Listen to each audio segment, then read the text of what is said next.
جب پیسہ لگایا جا رہا تھا لگ بھگ 40 کروڑ کے مطابق جو ہے پیسہ خرچ کیا گیا تھا.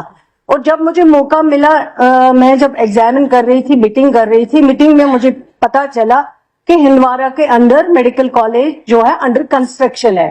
اس کے بعد میں نے ایک دن ڈیسائیڈ کیا کہ میں وہاں چلی گئی, اور جب میں نے وہ سائٹ دیکھی کہ مجھے لگا کہ 40 کروڑ پیسہ جو ہے ٹوٹل ضائع کیا گیا ہے. یہ پیسہ کہیں لگا نہیں ہے. جو کالج بن رہا تھا, جس میں کچھ بھی تھوڑی سی جو بلڈنگ بنی ہوئی تھی, جب کبھی بھی تھوڑا سا بھی فلڈ آ جاتا تو وہ بہہ جاتا, اور جب خدا نخواستہ اگر کالج فنکشنل ہو جاتا تو بچوں کو بھی خطرہ تھا, جو فیکلٹی ممبرس ہیں ان کو بھی خطرہ تھا, اور جو اتنا بڑا پروجیکٹ, جو اتنے پیسے اس میں لائے گئے, جو پیسے آئے وہ بھی ضائع ہو جاتے. جب میں واپس آئی تو میں نے ایک کمیٹی مقرر کی ہے. میں نے کہا اس کالج کی جو لوکیشن ہے وہ ہمیں چینج کرنی پڑے گی, اور پھر اس کمیٹی میں ہم نے سب سے سجیشنز لیے ہیں. اس کمیٹی میں ہیلتھ سیکریٹری کو بنایا گیا, اور اسی طرح سکاس سے لیے گئے, ایگریکلچر سے لیے گئے, وہاں کے کنسرن پرنسپل کو رکھا گیا.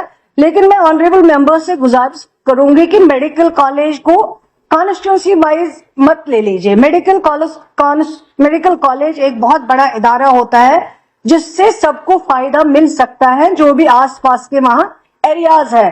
اب اس میں کافی ٹائم ضائع ہوا. میں آنریبل ممبر سجاد صاحب کا کنسرن سمجھتی ہوں, اور اگر ہم یہ کالج نہیں شفٹ کرتے یہ پیسہ ضائع ہو جاتا ہے. اب میں یہاں اس ہاؤس کے مادھیم سے آنریبل ایگریکلچر منسٹر صاحب سے گزارش کروں گی. ہم نے آلریڈی ان کو لکھا ہے, کیونکہ جیسے ابھی طارق کرا صاحب بتا رہے تھے کہ پروجیکٹ کب کا بنا ہوا, 17 میں, 17 کے بعد پروجیکٹ کتنا بڑھ گیا, اس کی کاسٹ کتنی بڑھ گئی. اگر اسی طرح بڑھتی گئی کاسٹ تو یہ میڈیکل کالج بننا ہمارے لیے مشکل ہو جائے گا. اس لیے میں جاوید صاحب سے گزارش کرتی ہوں, جو ہم نے لکھا ہے ڈپارٹمنٹ نے, جو کمیٹی نے لینڈ آئیڈینٹیفائی کی, اس میں ہمیں مہربانی کر کے لینڈ دے دے تاکہ ہم یہ کالج جو ہے جلد از جلد کنسٹرکٹ کر سکے, تاکہ وہ ایریا, چاہے وہ کپوارہ کا ایریا ہو, چاہے وہ ہندوارہ کا ایریا ہو, چاہے وہ گریز کا ہو, ٹنگڈار کا ہو, ان لوگوں کو وہاں سے اس کالج سے فائدہ مل سکے.